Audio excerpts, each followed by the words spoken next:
falta. Segundo de Crónicas, capítulo 7, versículo 11.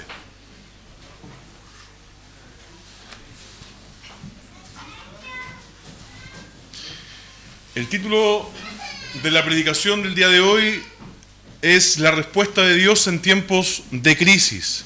Y me gustaría que pudiera abrir su Biblia para que pudiéramos leer de forma intercalada los textos que van a ser expuestos el día de hoy. Entonces, segundo de Crónicas, capítulo 7, verso 11 al 16. Yo leo los impares y ustedes los pares. Es decir, comienzo yo en el verso 11 y siguen ustedes después en el verso 12. Comienza así, dice: cuando Salomón terminó el templo del Señor y el palacio real, llevando a feliz término todo lo que se había propuesto hacer en ellos,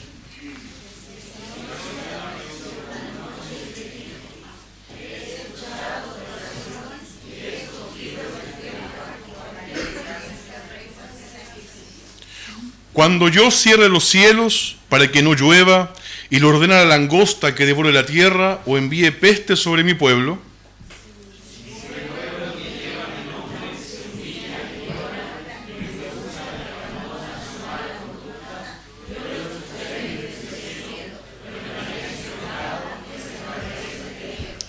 mantendré abiertos mis ojos y atentos mis oídos a las oraciones que se eleven en este lugar.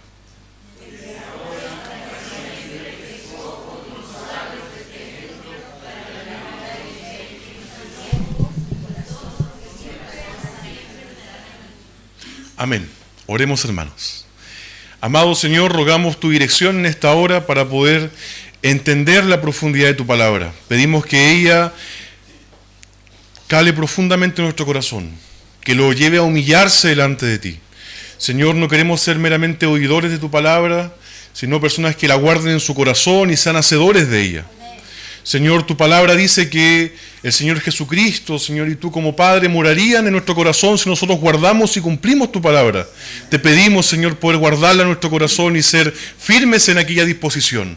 Señor, tu palabra menciona una y otra vez que cuando tu pueblo se humilla, te busca, Él te encuentra. Recibe tu respuesta. Y eso es lo que anhelamos estudiar el día de hoy. Te lo rogamos esto en el nombre de Jesús. Amén.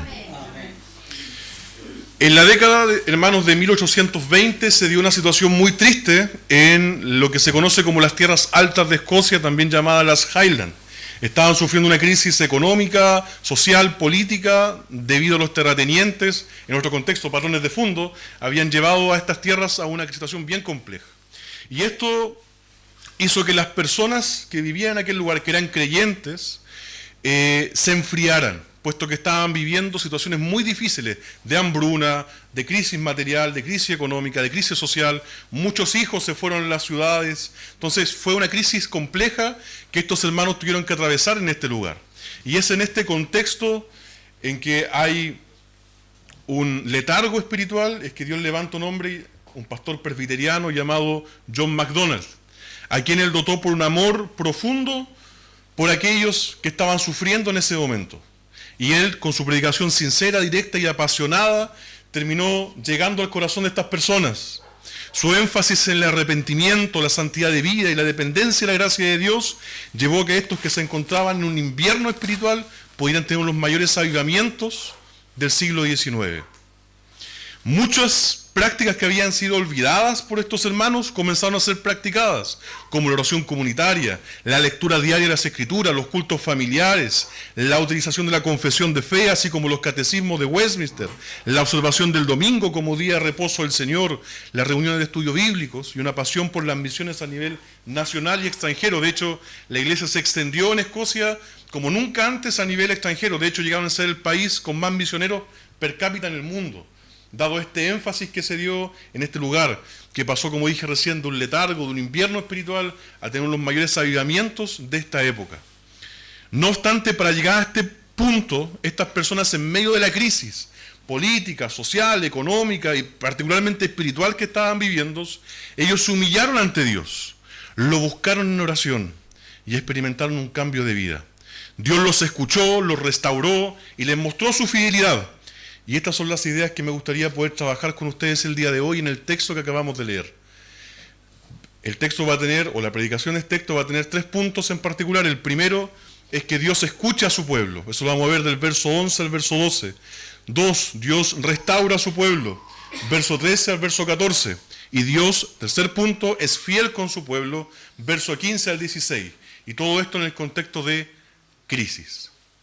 Como contexto, en esta época en la cual nos encontramos, al leer los versículos, nos encontramos en la época del reinado del rey Salomón, una época de estabilidad política, se gozaba de relativa paz, había paz circundante con los pueblos que estaban alrededor, había gran riqueza. Si ustedes han leído alguna vez la historia de Salomón o del reinado de Salomón, se experimentó una paz como nunca se había vivido en esa zona de Canaán. De hecho, en la época de Salomón no hubo guerras, todo fue paz, prosperidad, extensión del reino.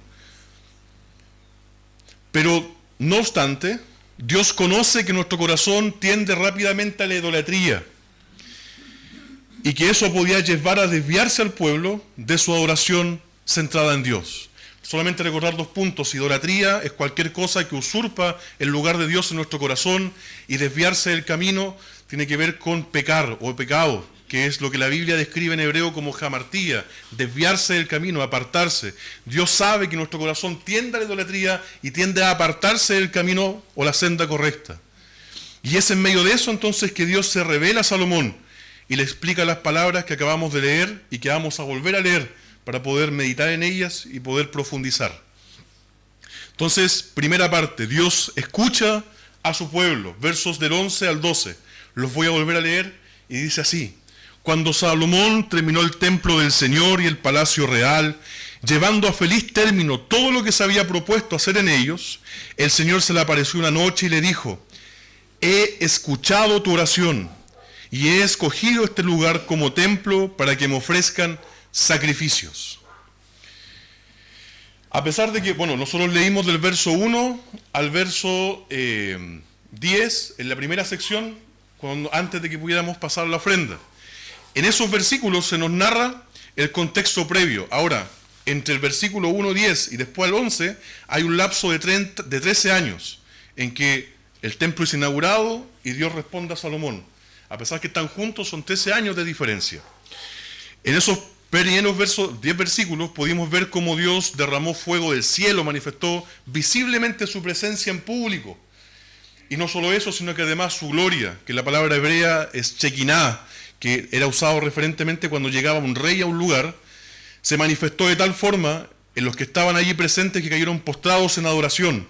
Entonces, después de esta manifestación pública de Dios, de su gloria, de su majestad, de su realeza, es que tenemos una respuesta más privada, en la cual Dios se aparece a Salomón de noche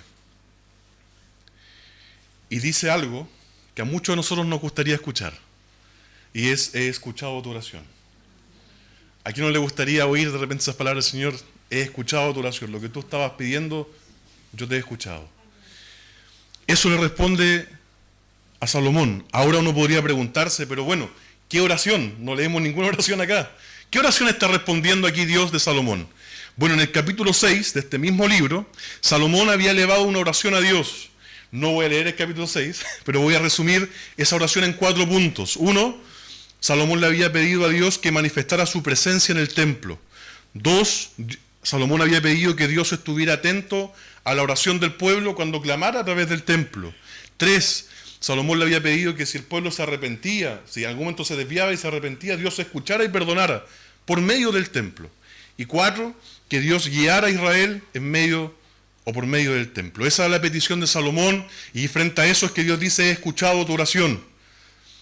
Entonces no es simplemente en la nada una petición cualquiera, es frente a esta oración que Salomón hace en el capítulo 6, que Dios le dice: he escuchado tu oración.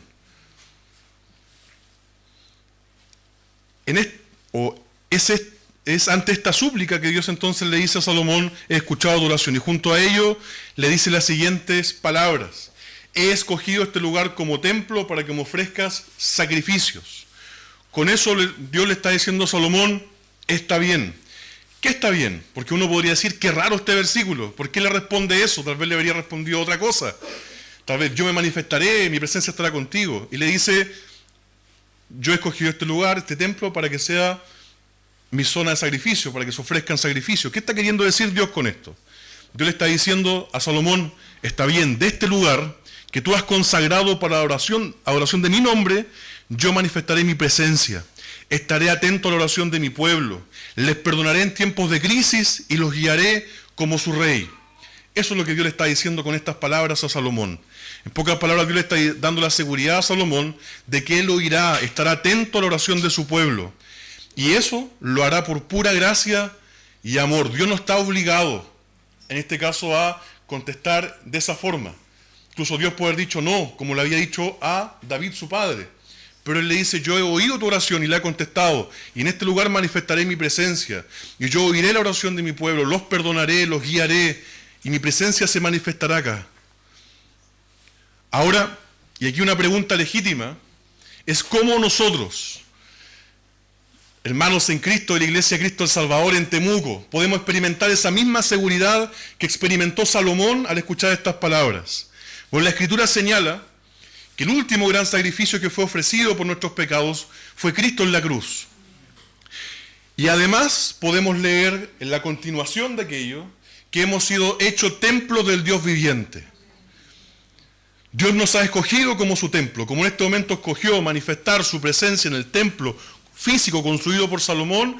Ahora Él ya ha decidido no manifestarse más en templos hechos por mano de hombre, sino hacernos a nosotros templo de Dios. Usted, mi hermano, mi hermana, es templo de Dios, donde habita el Espíritu de Dios, donde se manifiesta la presencia de Dios. Es debido a ello que podemos tener plena certeza que Dios nos escucha. Hermanos, ¿tienes dudas que Dios oye tu oración? Recuerda esto, Cristo se ofreció en sacrificio para que tú seas templo de Dios. Él te escogió por pura gracia y amor para manifestar en ti su presencia, para manifestar en ti su perdón, su guía, su cuidado providencial. Como Él prometió estar en el templo, así Él promete estar contigo hoy. Juan 14, 23 dice, el que me ama obedecerá mi palabra, y mi Padre lo amará, y vendremos a Él y haremos morada en Él. 1 Corintios 3, 16, ¿no saben que ustedes son templo de Dios y que el Espíritu de Dios habita en ustedes? Dios oye nuestra oración. Entonces nuestro primer punto, ¿por qué oye nuestra oración? Porque además hemos sido hechos templo de Dios. Dios habita en nosotros, está con nosotros, está en medio de nosotros. En una ocasión, hermanos, esto es una pequeña anécdota, me llevaron de visita a la iglesia, la IEP, que está en Guariligüe. No sé si alguien aquí la conoce, es una iglesia bastante grande, de hecho alcanzan como para 1000 personas en esa iglesia. Y yo con 20, 21 años hice algo que hoy día no haría, porque lo considero imprudente, y me acerqué al donde está como el púlpito, el altar, me subí arriba y toqué la campana. Una hermana de mi iglesia que andaba ahí en esta visita me llamó y me retó, me dijo, ¿cómo tú haces eso? Si ahí en el altar se manifiesta la presencia de Dios y ahí está Dios. Y yo no sé cómo respondí lo siguiente, pero le dije, hermana, no es ahí, no es un lugar físico donde Dios se manifiesta, es en nosotros que Dios se manifiesta. Nosotros somos templo de Dios, no es el espacio físico. Y ahí es donde hay un llamado y hago un llamado a no considerar los espacios como algo sagrado. Nosotros somos el templo de Dios. Usted es alguien sagrado, apartado para Dios, escogido por Dios para manifestar su presencia, su perdón, su gracia y su guía. Y así como Salomón experimentó confianza y certeza al saber que Dios se manifestaría en el templo, así usted puede manifestar certeza y seguridad que Dios se manifiesta en su vida. Segundo punto. Dios restaura a su pueblo, verso 13 al 14. Dice lo siguiente, cuando yo cierre los cielos para que no llueva, o le ordene a la langosta que devore la tierra, o envíe plagas sobre mi pueblo, si mi pueblo que lleva mi nombre se humilla y ora, y me busca, abandona su mala conducta, yo lo escucharé desde los cielos, perdonaré su pecado y restauraré su tierra. El lápiz este me salta cada rato. Podría parecer un poco extraño lo que aquí dice Dios en el verso 13. Habla de langostas, habla de cerrar los cielos. ¿A qué se está haciendo referencia? Bueno, Salomón tiene claro a qué está haciendo Dios referencia, y es al capítulo 28 del libro de Deuteronomio, que leímos, de hecho, al principio, en la oración de confesión de pecado, que es que había bendiciones asociadas a la obediencia y maldiciones asociadas a la desobediencia y la ruptura del pacto con Dios. ¿Qué le está diciendo Dios a Salomón entonces? Le está diciendo, si mi pueblo rompe mi pacto y a causa de ello yo cierro los cielos, envío la langosta y creo sequías y creo tiempos difíciles, aún en esos tiempos hay una salida. Y la salida está asociada a buscar mi rostro, que es lo que va a responder posteriormente en el verso 14.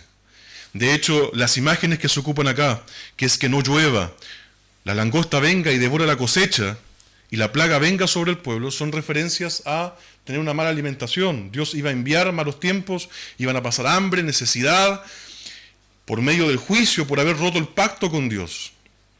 Y Dios en medio de eso dice, aún en esos tiempos, que yo entregue a mi pueblo a pasar una crisis, por no buscarme, por no honrarme, por desviarse de mi voluntad, yo aún en medio de eso, les prometo una salida.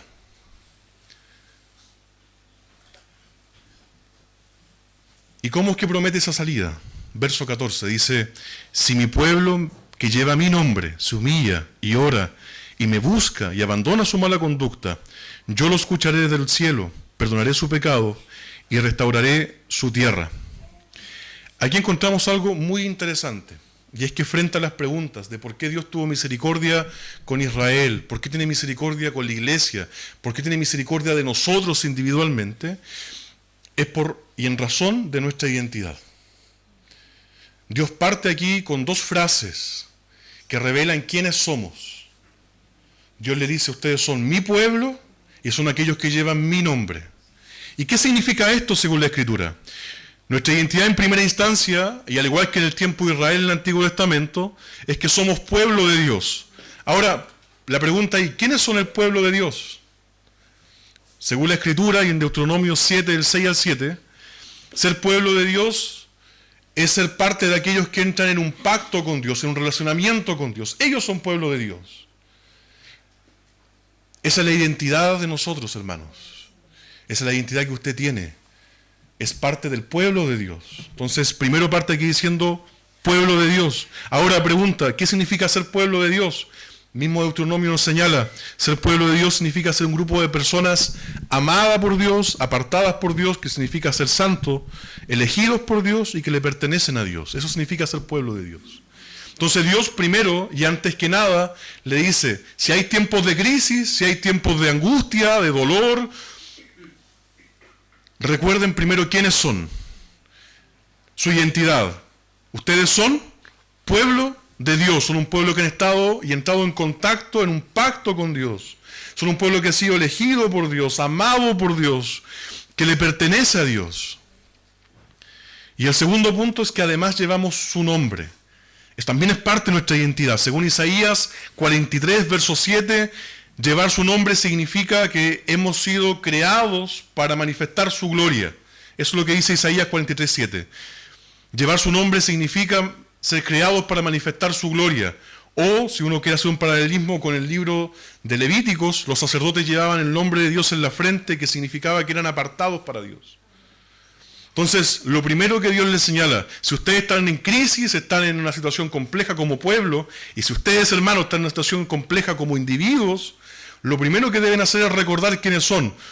Pueblo de Dios que lleva su nombre. Esa es su identidad. Ustedes le pertenecen a Él. Son de Él. Y es en razón de eso que podemos clamarle a Él. Esa es nuestra identidad. Somos pueblo de Dios que lleva su nombre. Por eso Dios nos oye. Por eso es misericordioso con nosotros. No obstante, el verso 14 establece también una cláusula que es bueno tener en consideración, que es que Dios no nos deja salir de los tiempos de crisis, a menos que nos humillemos, oremos, le busquemos y cambiemos nuestra conducta. Ese es el camino que Dios ha establecido para una restauración bíblica. No es solo lo que somos, sino también lo que hacemos. Creo que un gran error dentro de las iglesias reformadas muchas veces ha estado en el hecho de enfatizar lo que somos. Somos el pueblo elegido de Dios, el Señor nos ha rescatado por su misericordia, por su gracia, pero pocas veces ponemos énfasis en qué debemos hacer, por tanto, después en nuestra vida. Se nos olvida muchas veces la santificación por un lado y la vida de arrepentimiento y fe, que son dos llamados claros de Dios en su palabra. Por un lado, Dios le está diciendo al pueblo, ustedes son pueblo, ustedes llevan el nombre de Dios, son elegidos por Dios, amados por Dios, pero si ustedes quieren pasar los tiempos de crisis, necesitan también hacer lo siguiente. No es solo ser, sino también hacer. ¿Y qué es lo que debemos hacer? Aquí hay 4 conceptos que están muy bien especificados en las Escrituras, que son humillación, oración, búsqueda y volverse. ¿Qué significa humillación en este contexto? Humillación es dominar el orgullo y comprometerse a una lealtad abnegada con Dios. Es renunciar a lo que me da muchas veces placer y comprometerme con Dios. Porque para la lamentación nuestra, muchas veces el pecado produce un placer que es momentáneo y muchas veces nos ata por lo mismo. Entonces, parte del proceso de restauración que Dios obra en nuestra vida requiere de que nosotros nos humillemos, que renunciemos a nuestro orgullo y que nos aferremos a la misericordia de Dios y a una lealtad abnegada a Él. Es decir, Señor, yo me rindo a ti, toda mi vida es tuya. Junto con eso también oración. Y no cualquier oración, en este contexto se nos habla de una oración en la que reconocemos que nos hemos apartado del camino y necesitamos de la misericordia de Dios. Como se ora en el Salmo 51, cuando David se ve completamente roto por su pecado y dice, contra ti, pecado, y he hecho lo malo delante de tus ojos, Señor, perdóname. Esa es la oración que aquí hace referencia Dios en el libro de Crónicas. Junto con ello también se establece el concepto de buscar. Y esta búsqueda no es simplemente orar, no es solamente leer la Escritura. La búsqueda acá tiene que ver cuando yo veo a Dios como la única esperanza de liberación. Ese concepto en hebreo solamente ocupado en los salmos, o generalmente usado en los salmos, se hace referencia cuando alguien está en aprietos y su única opción de salida es Dios. Y en ese sentido se entrega a Él. Y el cuarto concepto, que es volverse, que es la palabra o el eufemismo que ocupa la Escritura para referirse a arrepentimiento. Arrepentimiento tiene que ver con cambiar el estilo de vida. Cambiar, si yo estaba siguiendo un camino, ahora sigo otro camino. Y es interesante que esto no lo está hablando a no creyentes, los habla a creyentes. No está hablando aquí a aquellos que están sin Cristo, está hablando a aquellos que están con Dios, que son pueblo de Dios, que llevan el nombre de Dios. Y está diciendo, si ustedes pasan por una crisis, si pasan por un momento difícil como pueblo o como individuos, lo que ustedes deben hacer es humillarse, orar, buscar y arrepentirse.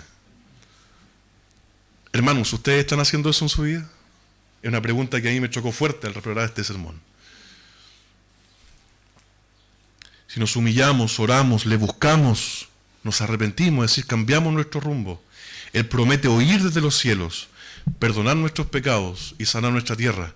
Y sanar nuestra tierra tiene un simbolismo muy interesante porque va más allá de lo físico para nosotros. También eso se refleja en sanar nuestra tierra en múltiples aplicaciones, tanto familiares, individuales, nacionales. El Señor promete restaurar la tierra, perdonar los pecados, si su pueblo se humilla, si su pueblo ora, si su pueblo le busca y si su pueblo se arrepiente de sus pecados.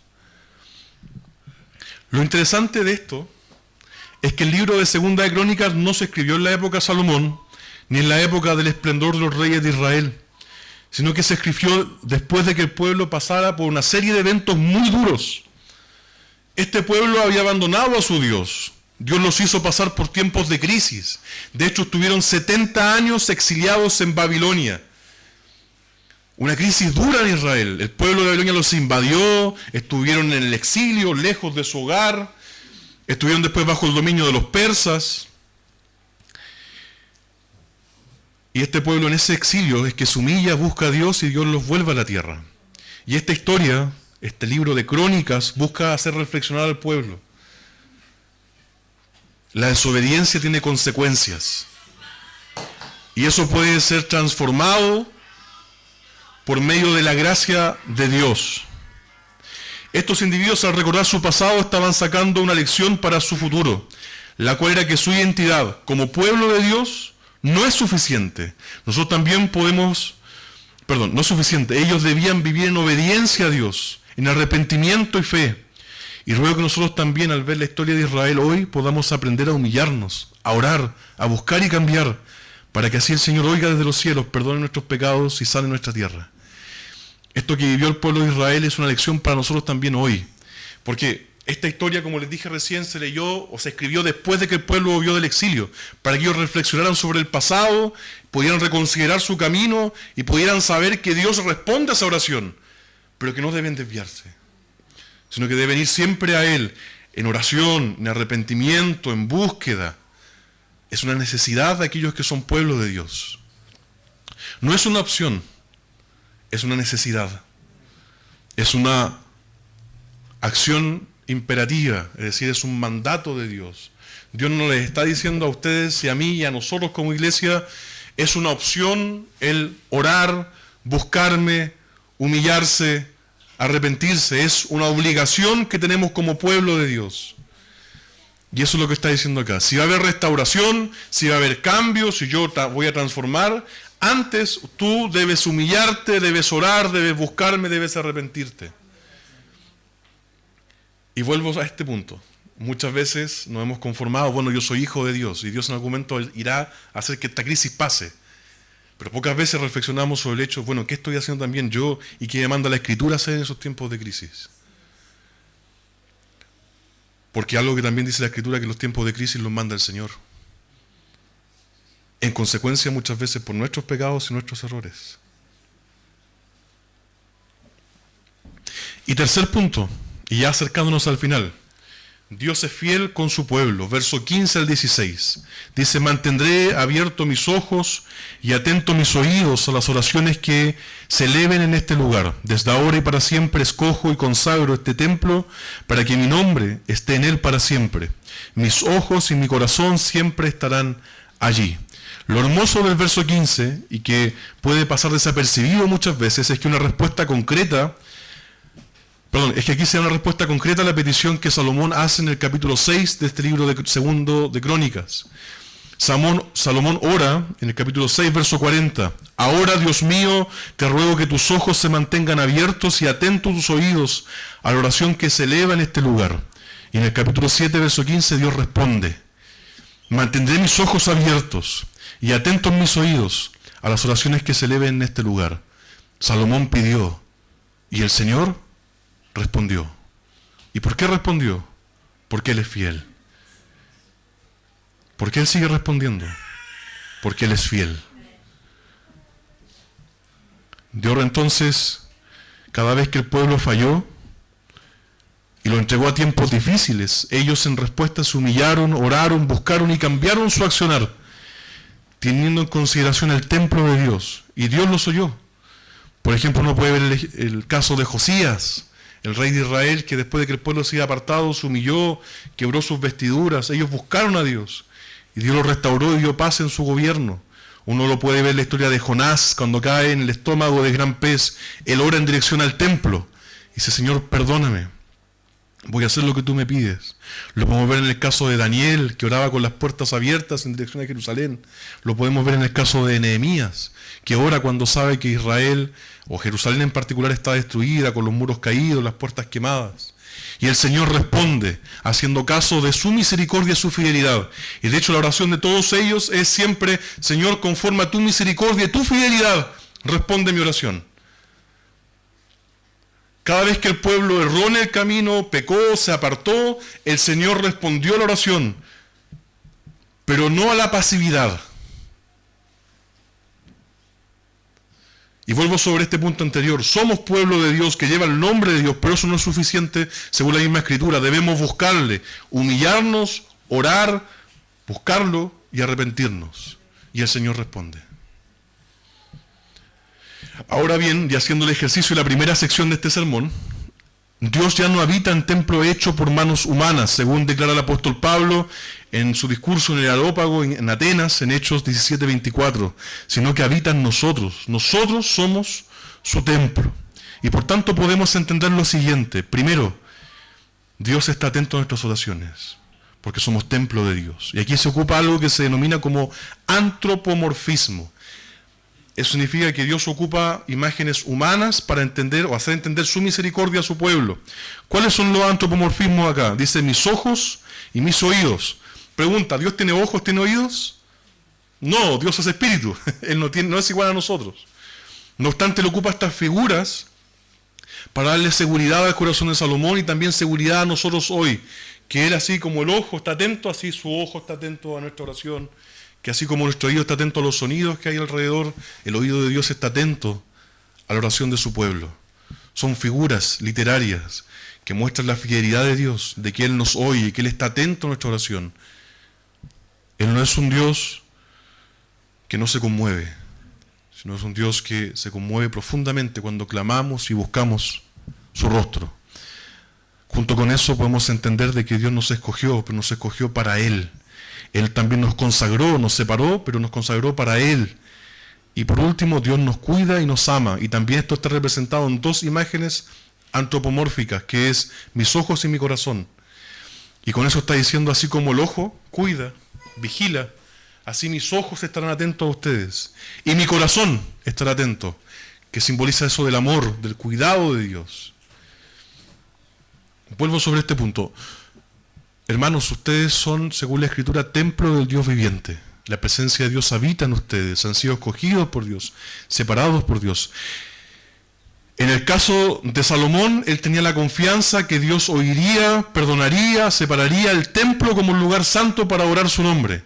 Ustedes cuentan con una promesa mucho mejor y mayor, que ustedes son templo de Dios, escogidos, separados por Dios, para manifestar en ustedes su presencia, para guiarlos, para cuidarles, para sostenerles. Es por ello por lo que podemos tener certeza, por tanto, que Dios es fiel. Pero ¿Dios es fiel a qué? ¿A qué es fiel Dios? Según lo que leímos en la Escritura, Dios es fiel a su pacto. Que lo que Él ha prometido, Él lo cumplirá. Él prometió que como su pueblo, Él nunca nos dejaría.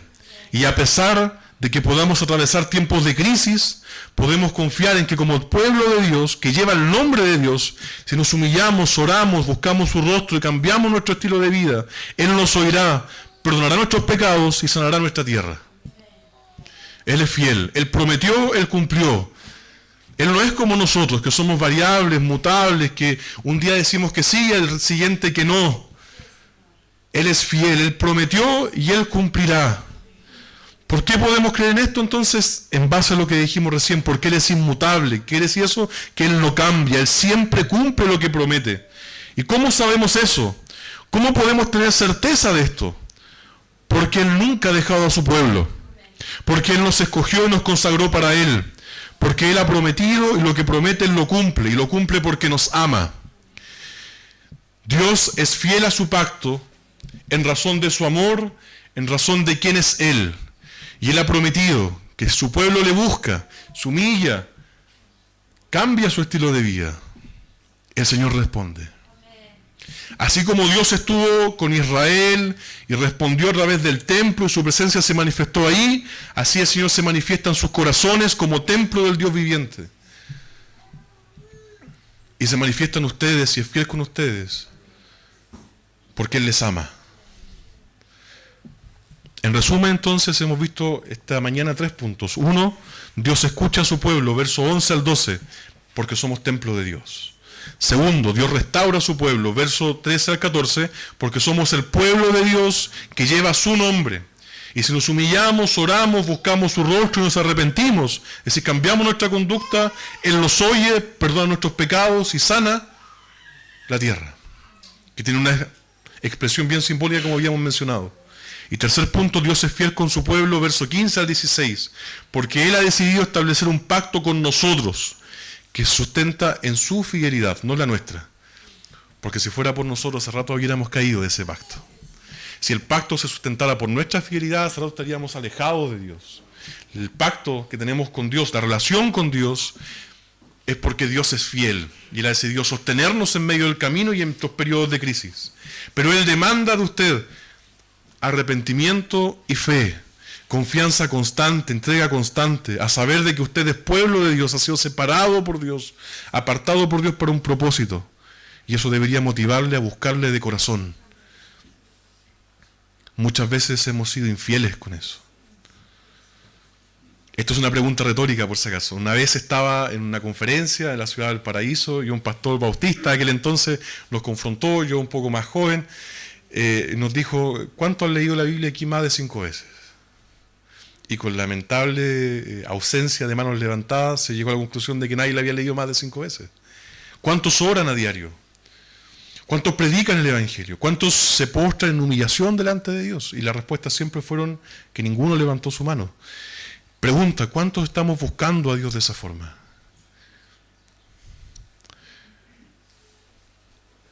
Salomón oró al Señor. El Señor respondió. Se reveló ante él y le dijo: yo escucho a mi pueblo, yo restauro a mi pueblo y yo soy fiel con mi pueblo, pero también demando algo de mi pueblo y que este pueblo me busque. Solo para pensar y practicar 3 puntos, y con eso ya cerramos la predicación del día de hoy. Primero, la humildad y la oración son los caminos de la restauración. Reflexiona, hermano, sobre tu vida y tus acciones. Hay áreas en donde necesitas humillarte y reconocer que te has apartado de Dios, que has apartado tu corazón de Dios. La humildad es clave para acercarse a Él. Orar, buscar su rostro y cambiar nuestra conducta es esencial. En la práctica esto puede significar un compromiso renovado con la oración diaria o la búsqueda sincera de su voluntad. Para cada uno puede significar algo distinto. Pero hágase esa pregunta: ¿hay un área de mi corazón que yo me he apartado del Señor, no estoy sometiéndola a Él? Y para eso necesitamos humildad, porque muchas veces nos sentimos autosuficientes. Muchas veces pensamos que las podemos hacer todas. Lutero decía en una ocasión: tengo mucho que hacer y por tanto tengo que orar mucho antes de hacerlas. Muchas veces pensamos y somos orgullosos en pensar que las cosas las podemos hacer solos. Debemos humillarnos ante la mano del Señor, buscar su rostro y decir: Señor, te entrego mi vida. Te ofrezco mi corazón, lo humillo delante de ti. Segundo, para pensar y practicar, reconocer tu identidad como templo de Dios.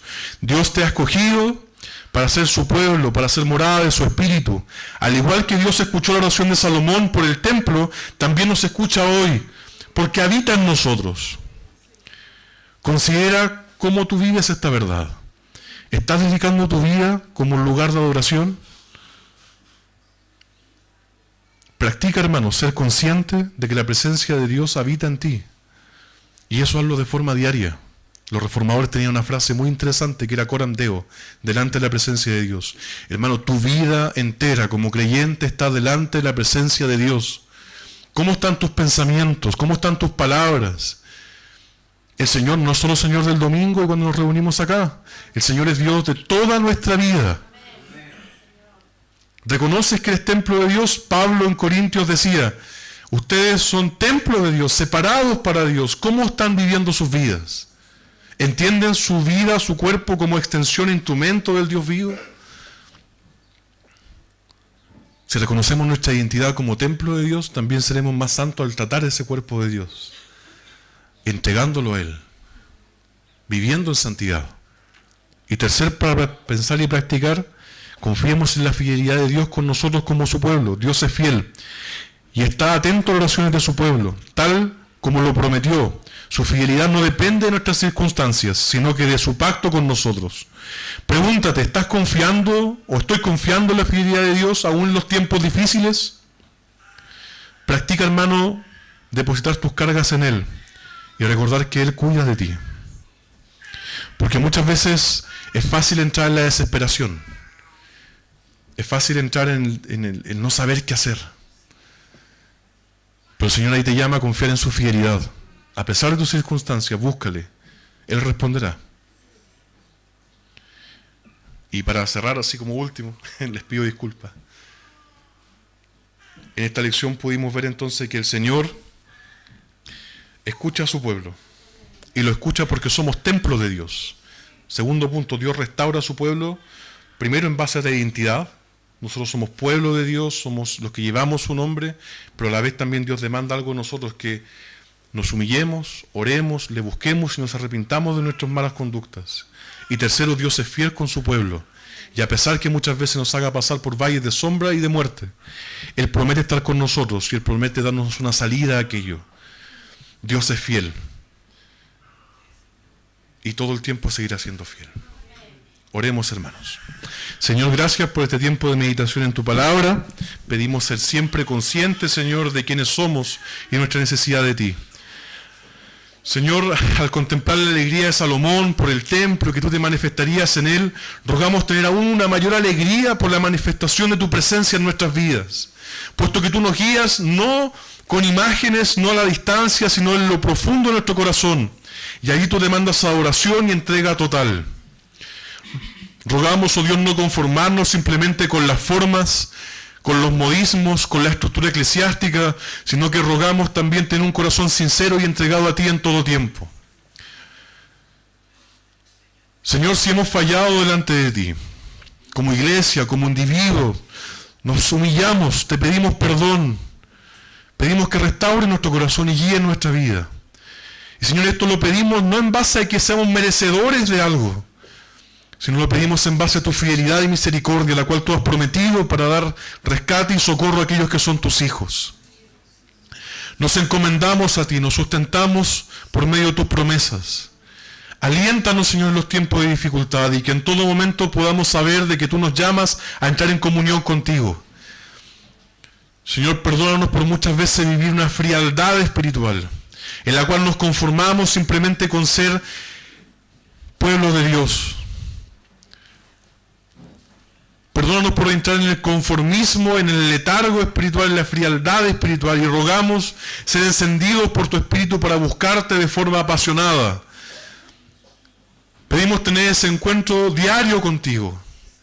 Señor,